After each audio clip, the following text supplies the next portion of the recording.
faire des cauchemars pendant le ramadan alors que les diables sont censés être enchaînés? Peut-on faire des rêves véridiques pendant le ramadan? Il faut faire attention parce qu'il y a une fausse rumeur qui circule sur les réseaux sociaux à propos des rêves pendant le ramadan. On entend beaucoup de personnes dire que puisque c'est le ramadan et que les diables sont enchaînés, alors eh bien, que tous nos rêves vont venir d'Allah ou que ce sont des rêves véridiques. Ceci est totalement faux et il n'y a aucune preuve ni dans le Coran, ni dans la Sunna, ni dans la parole des savants, et ni chez les spécialistes de l'interprétation des rêves que les rêves pendant le ramadan seraient, soi-disant, automatiquement véridiques. Au contraire, euh, aujourd'hui, on voit que beaucoup de musulmans font justement des cauchemars et des mauvais rêves en plein ramadan, alors que les diables sont censés être enchaînés. Nous allons voir ici les preuves qui réfutent cette fausse rumeur qui prétendent que les rêves pendant le ramadan viennent tous d'Allah et ne sont pas des cauchemars. On se retrouve déjà donc dans le livre qui s'intitule Les secrets de l'interprétation des rêves en islam, disponible sur Amazon. À la page du livre, donc c'est écrit « Croire que l'on ne peut pas faire de cauchemars pendant le mois de ramadan ». Il dit, l'auteur du livre, chaque année, il y a toujours une rumeur qui dit que quand c'est le mois de Ramadan, vu que les diables sont enchaînés, alors ils croient que tous les rêves qu'ils feront viendront d'Allah et seront véridiques. Ceci est complètement faux et il n'y a aucun hadith, ni parole de compagnon, ni aucune parole de savant à ce sujet. Si la personne est pieuse et véridique, la plupart de ses rêves seront véridiques et viendront d'Allah. Et si la personne est égarée et ment beaucoup, la plupart de ses rêves proviendront du diable ou de son subconscient. Par contre, si c'est une personne qui se met à bien pratiquer la religion, étudie la science religieuse, fait beaucoup de dhikr et réussit son jeûne, il est possible que grâce à ses efforts dans la religion, il peut faire des rêves véridiques ou de beaux rêves.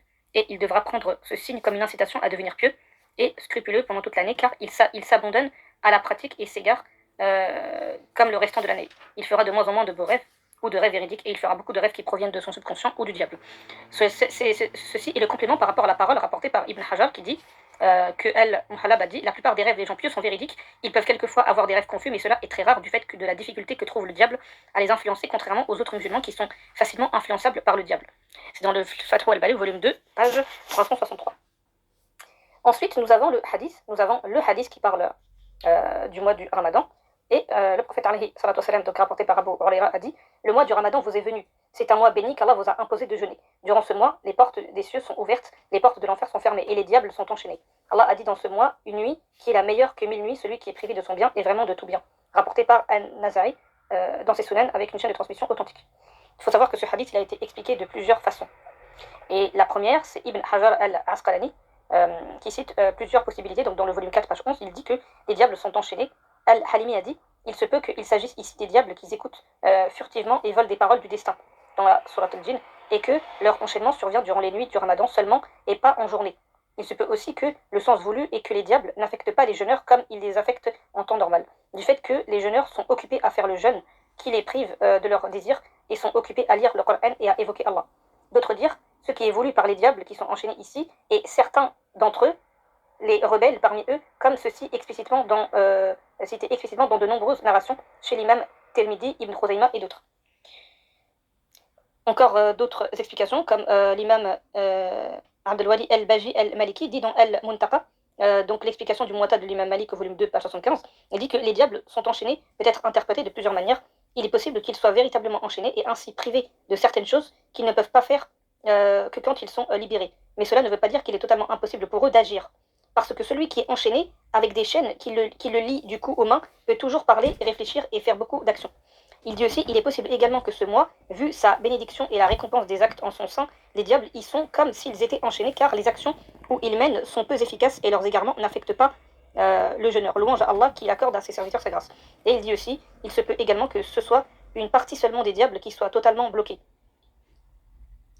Et après, on a aussi Al-Qadi Iyad qui dit, il est possible que le sens soit au contraire véritablement et non métaphorique. Et que tout cela soit un signe pour les anges de l'entrée du mois du Ramadan et de la vénération de sa sacralité, due au fait que les diables sont enchaînés, sont empêchés de nuire aux croyants. Il est possible que ce soit aussi une indication de la multiplication des récompenses et du pardon divin, et que les diables ont une nuisance limitée et deviennent donc comme des personnes enchaînées. L'imam al-Qurtubi al-Maliki penche, lui, vers le sens concret du hadith. Il dit, si on dit alors, comment est-il possible que l'on voit le mal et les péchés commis énormément durant le mois du Ramadan, alors que si les diables étaient enchaînés, ça ne se serait pas passé? Il répond, Les diables sont enchaînés vis-à-vis des jeûneurs qui protègent leurs jeûnes en accompagnant ces conditions et en respectant ces bienséances. Ou alors on peut dire que c'est une partie des diables qui sont enchaînés, qui sont les rebelles d'entre eux et pas tous, comme c'est rapporté dans certaines versions du hadith. Que dire de ceux qui évoluent et que leur nuisance est diminuée dans ce mois, ce qui est une chose véritable et remarquable, car le mal durant ce mois est moindre que celui durant les autres mois. Car le fait qu'ils soient tous enchaînés n'implique pas obligatoirement qu'il n'y ait plus aucun mal ni aucun péché du fait ça à d'autres causes autres que l'influence satanique, comme l'ego corrompu, les mauvaises habitudes ou les diables parmi les hommes.